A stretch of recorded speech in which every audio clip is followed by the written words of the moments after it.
বর্তনী চিত্র দেওয়া আছে। কোয়েশ্চেন, গ্যালভানোমিটারের মধ্যে প্রবাহ আইজি সমান কত? অপশন দেওয়া আছে।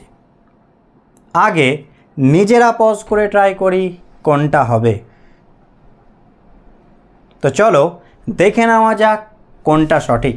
চিত্রে মূল প্রবাহ আই সমান 0.5 অ্যাম্পিয়ার, শান্টের প্রবাহ আইএস, গ্যালভানোমিটারের মধ্যে প্রবাহ আইজি, গ্যালভানোমিটারের রোধ 90 ওহম, শান্ট 10 ওহম।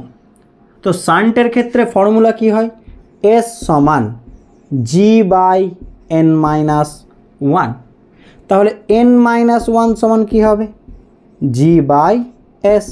জি এর ভ্যালু কত? 90, এস এর ভ্যালু 10, মানে কত হবে? 9 হবে। তাহলে n সমান কত হবে বলো? 9 + 1 মানে কত? 10। n মানে কি? I/IG মানে 10।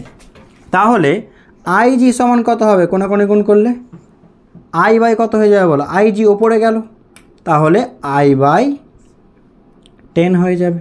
IG ওপরে, 10 নিচে। I এর ভ্যালু কত? 0.5 অ্যাম্পিয়ার বাই 10 মানে কত হচ্ছে? 0.05 অ্যাম্পিয়ার। অপশান আছে 0.5 অ্যাম্পিয়ার, 0.005, এগুলো তো মিলি, তাহলে অপশান নেই। তাহলে চলো মিলি অ্যাম্পিয়ার করি। মিলি অ্যাম্পিয়ার করলে কত দিয়ে গুণ? 1000। তাহলে 1000 দিয়ে গুণ করলে কত হবে? 50 মিলি অ্যাম্পিয়ার। অপশান সি সঠিক।